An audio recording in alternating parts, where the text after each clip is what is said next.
By virtue of the authority vested in me, I constitute this a congregation of Rhodes University. Please be seated.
Enkosi kakhulu Mbongi.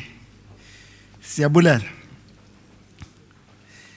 The Chancellor, the Honorable Justice Lex Mpati,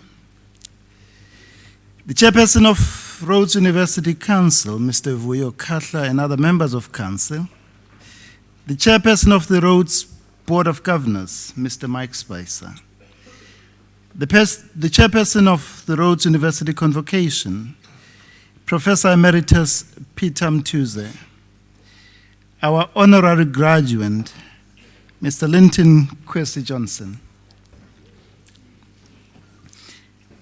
the University Public Auditor, Distinguished Professor Paul Malem, Deputy Vice Chancellors, Deans, Registrar, Heads of Academic Department and Administrative Divisions, academic and support staff colleagues, President and other members of the Student Representative Council, proud parents, guardians, siblings and friends, honored guests, ladies and gentlemen, and most of all, our graduates. It gives me great pleasure to welcome each and every one of you to this joyous and memorable occasion, the second of 6 graduation ceremonies of 2017 at Rhodes University. Graduation ceremonies are a major highlight in our university events calendar. They afford us a special opportunity to recognize, honor, and celebrate the academic success and achievements of our new graduates. Graduation marks one of the most memorable experiences in the life of a young person. It is a moment of joy and pride, a time for celebration, reflection, and thanksgiving. On behalf of our council and the entire Rhodes University community, I warmly congratulate each one of you, our graduates, on your great accomplishment. You and your family are justifiably proud of your remarkable achievement. We take great pride in your fine accomplishments. I wish to extend special, warm, and heartfelt congratulations to those graduates who are the first in their family to earn a university degree. Having been one myself, I know too well what a proud and special moment this is for all of you. Years from now, you will look back on this day with great fondness and deep pride. For some of you, the journey to this day has been a long and a difficult one. It has been marked by twists and turns, failures, disappointments, and losses that threaten to derail your dreams, hopes, and aspirations. The fact that you are here this afternoon is testament to your incredible resilience, resolve, and fortitude to rise above all hurdles that lay on your way. Your steadfast determination, perseverance, and commitment to succeed have carried you through. You know what? You have made it. You have succeeded against odds, and hearty congratulations. To the parents, guardians, siblings, friends, and loved ones, I wish to extend our deep appreciation for the unstinting support, encouragement, and constant reassurance you have given our students over the years. You are always there to cheer them on. You are there to lift them when they lost hope. And above all, you are there to love them when they needed you most.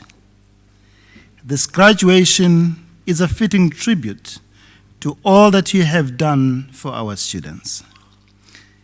So I also extend warm congratulations to you. I can only imagine the deep sense of relief you must be feeling now that you don't have to worry about tuition fees. On behalf of our graduates, I wish to offer profound gratitude and sincere appreciation to their lecturers, tutors, laboratory technicians, computer assistants, support and administrative staff for their guidance, mentoring, support and encouragement during the demanding times of their studies. I also acknowledge with great gratitude the important role played by our cleaners, cooks, gardeners, janitorial staff, watering staff, student leaders, sports societies and clubs in creating a rich and supportive intellectual, social, and physical environment for our students to develop, grow, and succeed in their academic endeavors. The success of our students is their just reward. Our university is very fortunate to have outstanding, loyal, dedicated, and committed academic and support staff who take a deep and keen interest in the growth, development, and academic success of each and every one of our students. As Vice Chancellor, I could not ask for more. In 5 of the 6 graduation ceremonies, we'll also recognize, honor, and celebrate distinguished individuals whose profound and exceptional contributions to our nation and humankind are worthy of our recognition. Their personal journeys and selfless service and sacrifices serve as an inspiration and an example worthy of emulation by all of us. These are women and men whose significant achievements and distinction in some field or selfless leadership set them apart from others and are consonant with our own institutional mission, purposes, and values. We are deeply grateful that they have honored us with their acceptance of our offer of recognition and have graced us with their presence in our graduation ceremonies. Our graduates, your graduation ceremony this afternoon takes place at a particularly challenging time in the history of our young democracy. You graduate at a time when our country is at a crossroads. You graduate at a time when our nation is engulfed with anger, turbulence, and racial polarization. You graduate at a time when the foundations and pillars of our constitutional democracy are being challenged and tested. You are graduating into a society in which greed, corruption, deceit, and malfeasance have been perfected into an art form. You are graduating into a society we could not have imagined even a few months ago. These are extraordinary times, and these are uncertain times. We are witnessing extraordinary events unfolding in front of our own eyes. Much is at stake. Our country is in trouble. Our country is in a deep crisis. Our country has been pushed to a breaking point, and our society is unraveling fast.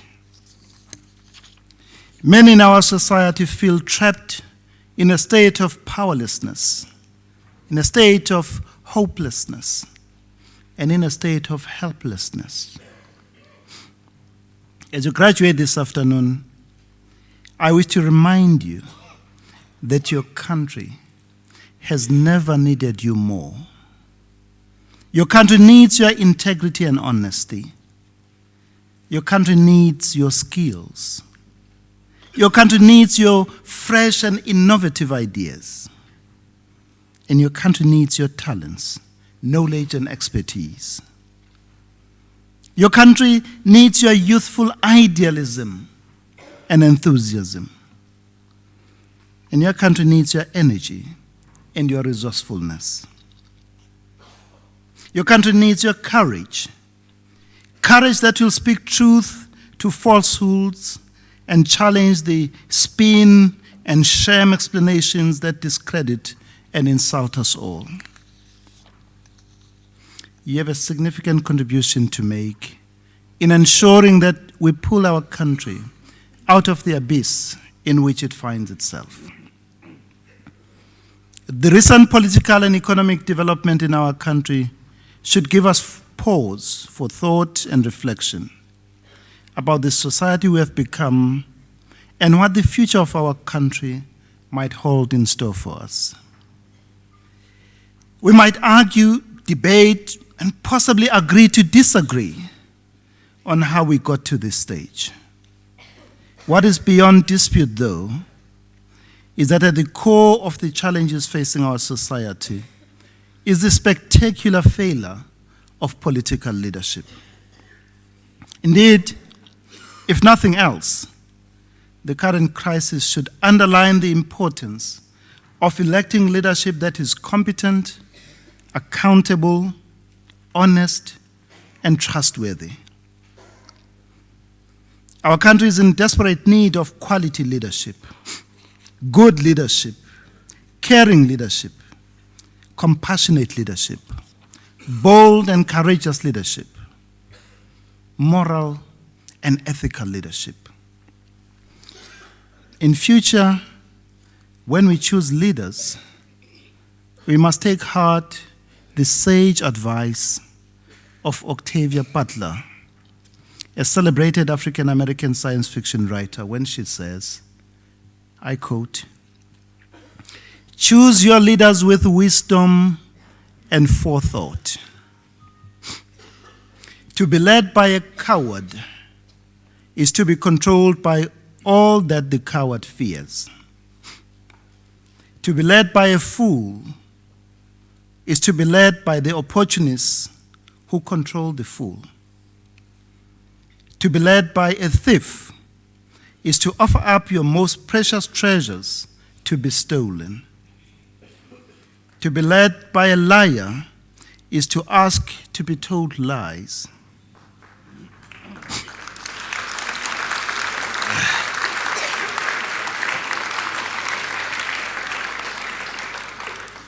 And to be led by a tyrant is to sell yourself and those you love into slavery." End quote. All our challenges notwithstanding, we should never allow apathy, despair, cynicism, or despondency take hold in our society. It is an inevitability of nature that even the darkest night has to give way to the dawn of a bright new day. This too shall pass. And this is the significance of your graduation this afternoon. Hope, optimism, and a promise of a new and a better tomorrow.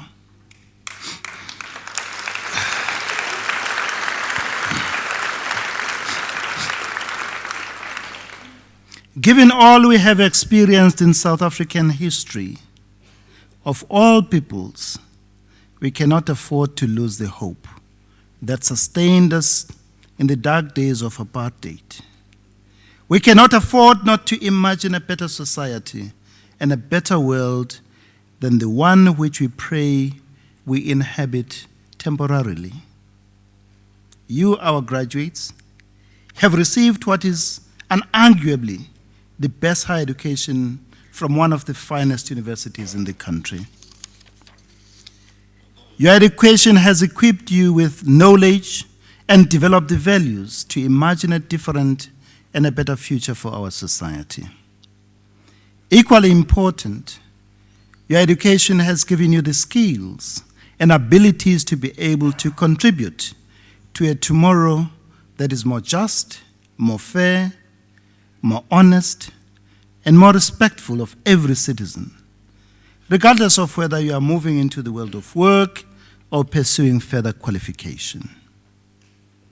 Your graduation this afternoon fills us with hope that the future of our nation will be different to the one we experience today because of all that you can bring to the task of making it a better place.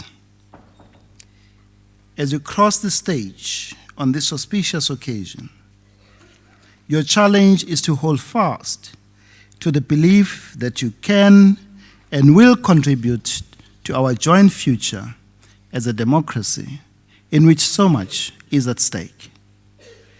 You are more than equal to the challenges that face our society and humankind.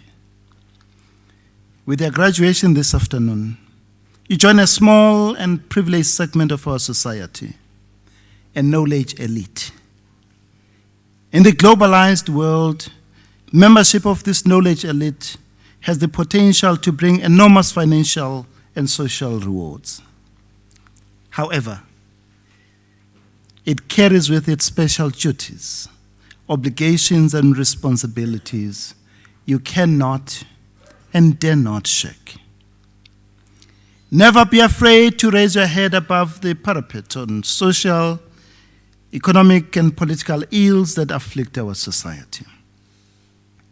Never allow the fear of failure to drive you into the safety and comfort of inaction. Never sacrifice your values of personal integrity, honesty, trust, fairness, and respect for instant gratification or political expediency. We expect you to use your knowledge, skills, and ingenuity to improve the human condition. We expect you to use the privileged position as truly educated women and men to advance social justice, substantive equality, and human dignity for all. We expect you to stand up for what is just, right, and fair. We are sending you out into the world as liberated, educated, compassionate, and caring people, so that your presence can liberate others. We are sending you out as a force for good. We are sending you out to serve our society and humanity with honor, integrity, and humility. Above all, as a member of the knowledge elite, we are sending you out as a voice of the voiceless, as a voice of reason, truth, justice, and hope, in a society and world fraught with frightening levels of anger, intolerance, poverty, and inequality. We may have not taught you everything you need to know to navigate the challenges and pitfalls of life. Reason and experience tells us we could not have done this even if we tried. However, what your education at this university has given you is the ability to learn how to do these things regardless of the mistakes you may make as you move forward. And of course, as Alvin Toffler has pointed out, learning often involves unlearning and relearning. Never cease to learn, unlearn, and relearn.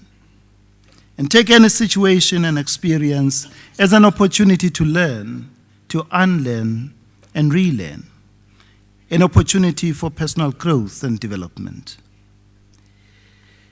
As you move on with the next phase of your lives, never cease to appreciate the value of learning, the significance of knowledge, the strength of ideas, the merit of asking questions, the usefulness of theory, the need for reason and evidence, the power of logic, the benefits that come from clear thinking and thoughtful argument. Above all, never forget that one of the most important things we have tried to teach you here is the value of keeping a mind open to views and perspectives that are different to those you may hold initially. As a graduate who has experienced a higher education, be especially vigilant of the anti-intellectualism, populist rhetoric, and empty sloganeering that have taken root in this post-truth era. Bring all you have learned in your time at Rhodes to the questioning of unsubstantiated claims that pass for facts. Whatever choices you make in life, never elevate personal ambition and single-minded pursuit of material or financial gain above everything else. Whatever the future holds for you, always strive to be the best that you possibly can be. Always strive to live a life of virtue and consequence, guided by Mahatma Gandhi's injunction that we should live simply so others may simply live. My wish is that through your individual and collective acts of care and concern for others, we might witness the emergence of a new society, a more just, a more humane, a more caring, a more equitable, a more compassionate, a fairer, and an inclusive society. In the 6 graduation ceremonies of 2017, a total of 2,457 students will receive their degrees and diplomas.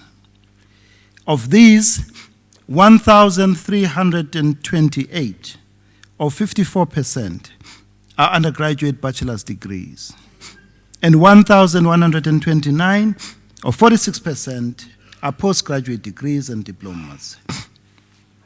Of the 1,129 postgraduate students, 295 will be receiving their master's degrees. Of the 2,463 graduates, 59% are women.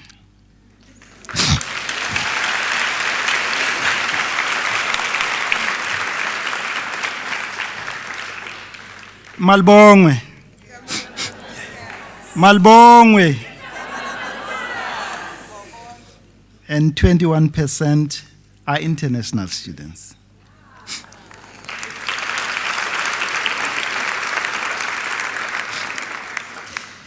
This year we have produced 88 PhD graduates.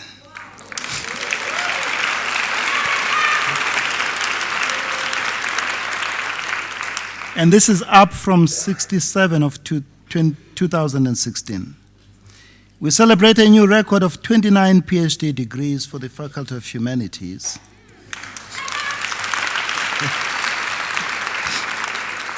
And this is up from the previous record of 19, which was achieved last year.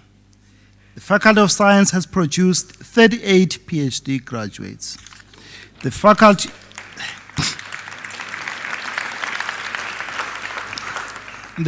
of Commerce, 6. The Faculty of Education, 13. The Law Faculty, 1. The Faculty of Pharmacy, 2. All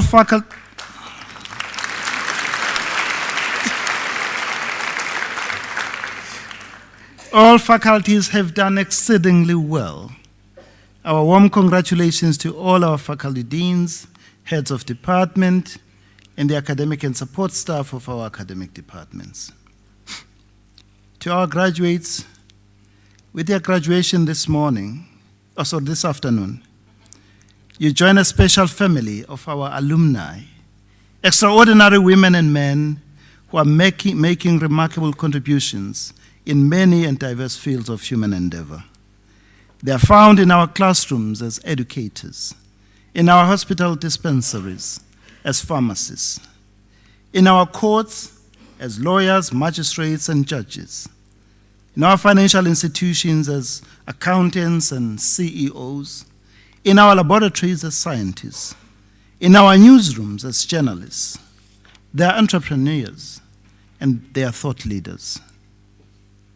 They are all playing their part to create a better society and a better world. Animated by our motto, Vis Virtus Veritas, strength, virtue, truth, and inspired by our slogan, where leaders learn, and guided by our values of integrity, respect, social justice, human dignity, human rights, personal excellence, and rational inquiry, they are committed to bequeathing future generations a better society and a better world than the one they inherited from the generation before theirs. We will expect no less from you. I welcome you to this special community, and I invite you to visit our alumni table in the foyer to receive your special graduation gift as a memento of this special occasion. With a qualification from Rhodes University, you have been prepared to negotiate successfully and overcome any challenge that comes your way. The quality education you have received has provided you with a solid foundation to launch a successful career. You have been educated at one of the finest universities in the world.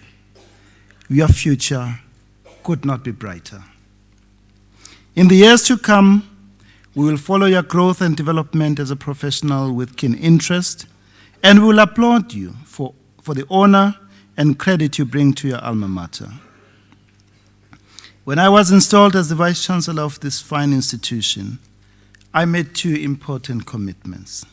First, that Rhodes University would be accessible to students from poor, rural, and working class families, so that they can benefit from the outstanding educational experiences it offers. Second, that I would make it my personal mission to strive to ensure that no academically deserving but financially needy student is turned away from Rhodes University. In this regard, my appeal to you is that you help us live up to these important commitments by contributing generously to our Alumni Annual Fund and other fundraising efforts. I'm pleased to announce that in May, we will be launching an ambitious fundraising campaign, Isivivane Student Financial Aid Fund, to ensure that we make quality and life-changing education accessible and affordable to all young people of our country, irrespective of their financial position. Your support is vital if we are to continue to make the learning experiences we value so greatly here at Rhodes more available to all. In the final chapter of his book, Long Walk to Freedom, President Nelson Mandela writes, I quote, "I have walked that long road to freedom. I've tried not to falter. I've made missteps along the way. But I have discovered the secret that after climbing a great hill, one only finds that there are many more hills to climb. I've taken a moment here to rest, to steal a view of the glorious vista that surrounds me, to look back on the distance I have come. But I can only rest for a moment, for with freedom come responsibilities, and I dare not linger, for my long walk is not ended," end quote. This afternoon, we are taking a moment to rest, to steal a view of the glorious vista of your fabulous accomplishments, to look back on the distance you have traveled. This is a wonderful opportunity for you to pause and look back on the journey you have completed and look forward into the promising future that lies ahead. You dare not linger, for your own long walk is not yet ended. Today is your special day to cherish and remember. You have earned it. May you look back on this glorious day with great pride and warm memories, and may it serve as an inspiration and a springboard towards better and exciting things in life for you. Let me conclude by paying a special tribute to the wonderful women and men who have worked tirelessly to make our graduation ceremonies possible. They normally work behind the scenes to ensure that our graduation ceremonies run without a hitch. These are the people who have worked extra hard to ensure that the names of our graduates appeared on the graduation program in their right place, in their right order, and for the right qualification. They wanted to be sure that the moment of glory of each one of our graduates was a truly memorable experience. There are too many to mention, but permit me to single out a few. There's an army of student volunteers who are serving as ushers. They have sacrificed their holiday to be here to be sure that our graduation ceremonies run smoothly. Ms. Desiree Wicks, Ms. Suzette Flanagan, Ms. Charmaine Avery, Ms. Lindy van Jaarsveld, Mr. Cromwell Jala, Ms. Natalie Ripley, the faculty deans, master's dissertation and doctoral thesis supervisors, and our choir. When you see these people around, Will you please give them a bear hug, a smile, and say a quiet thank you? They are truly special.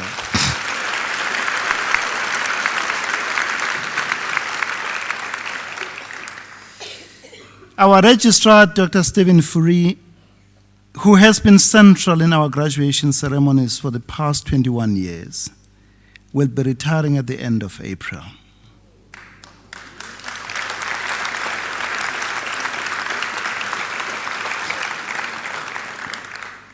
Steve, on behalf of our council and the entire Rhodes University community, I wish to convey to you our heartfelt appreciation and sincere gratitude for all that you have done for our university. We wish you a happy retirement and all the best for the future. Let me conclude with the inspiring words of President Nelson Mandela, which I hope will guide our graduates. Quote, "What counts in life is not the mere fact that we have lived. It is what difference we have made to the lives of others that will determine the significance of the life we lead." End quote.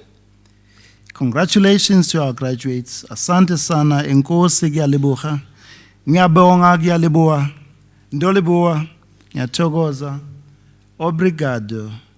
Inkom. Merci beaucoup. Baya danke. Thank you very much.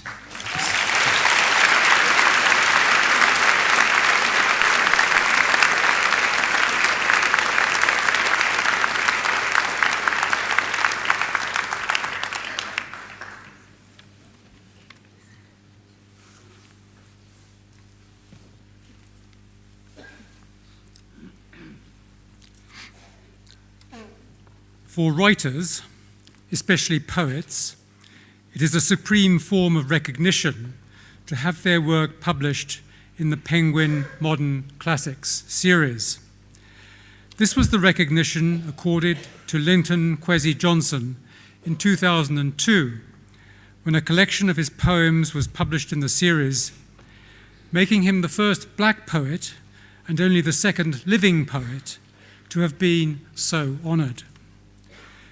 This was due recognition for being a pioneering writer of what is known as dub poetry, a vibrant vernacular poetry expressed in Jamaican patois and backed by reggae music, a rich, lively blend of Caribbean and black British culture.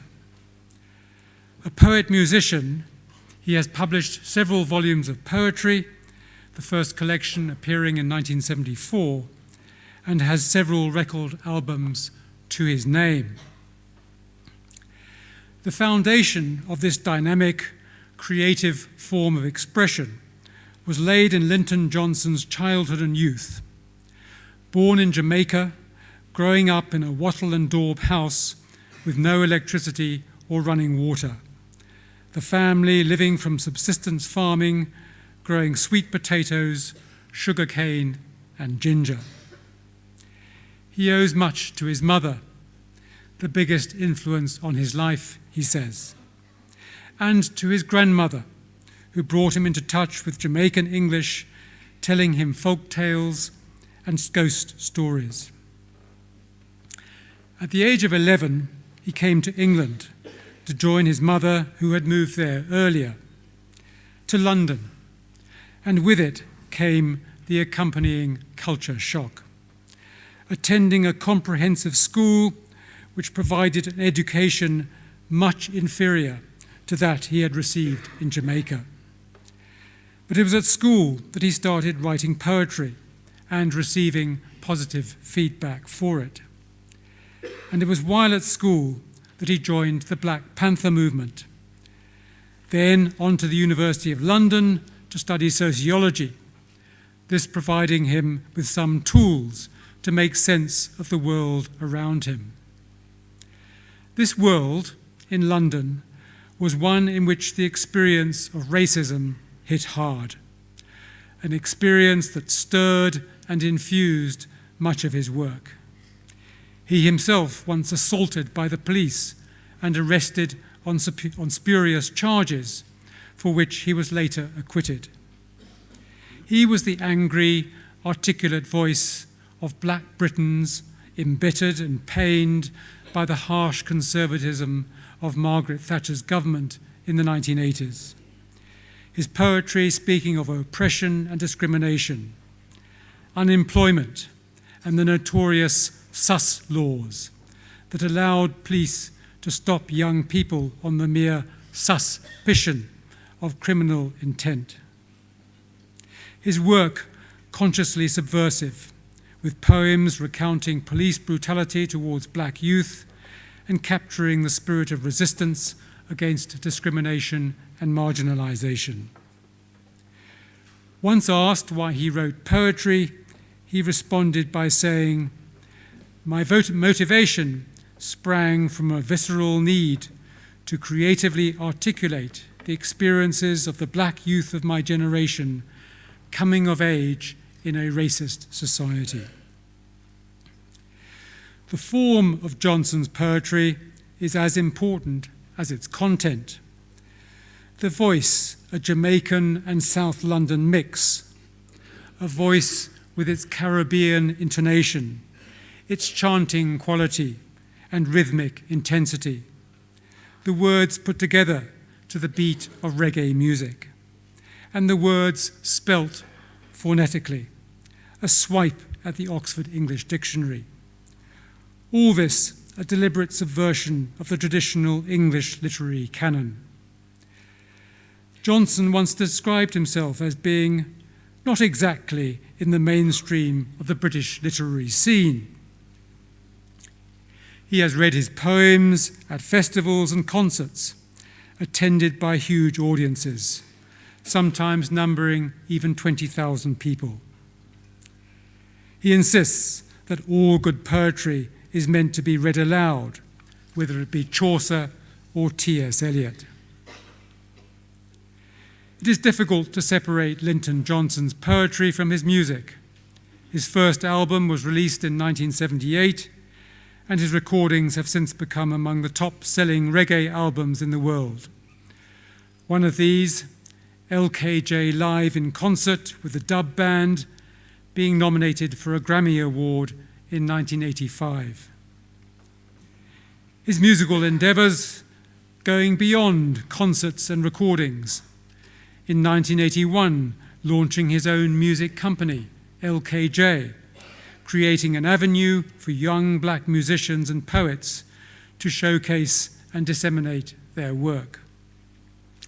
And in 1982, putting together a 10-part BBC radio series on Jamaican popular music. It has been Linton Kwesi Johnson's view that writing is a political act and poetry a cultural weapon, a view that has at times earned the antagonism of the conservative British political and literary establishment. Not that this has bothered him. Never has he sought validation from the arbiters of British poetic taste. Nor does he insist that good poetry has to be political, coming to appreciate that there is scope for different kinds of poetic expression. Although not seeking validation from the establishment, Johnson has been accorded widespread recognition. A documentary film about his work released in 1978. A major honour bestowed on him in 2012, the Golden Pen Award, given annually to a British writer for a lifetime's distinguished service to literature, an award that in previous years had been given to the likes of Iris Murdoch, Harold Pinter, Doris Lessing, Salman Rushdie, among others. Today, Rhodes University is proud to be the first university in the world to award an honorary doctorate to Linton Kwesi Johnson.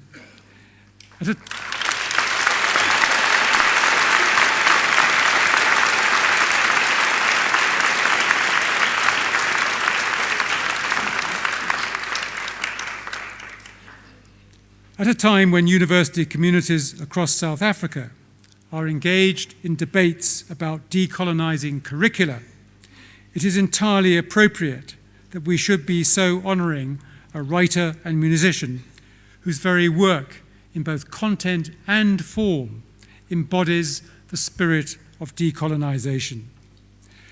The world's first reggae poet, described by one writer as the first crossover voice, who made it possible for a generation to think of themselves as black and creative in literature, music, the media. An artist who has toured the world from Japan to Europe, from Brazil to South Africa, and has had an impact on the world, especially in making poetry more accessible, more meaningful to outsiders, the marginalised, and those subject to many forms of exclusion. Mr. Chancellor, I have the honour to request you to confer on Linton Kwesi Johnson the degree of Doctor of Literature honoris causa.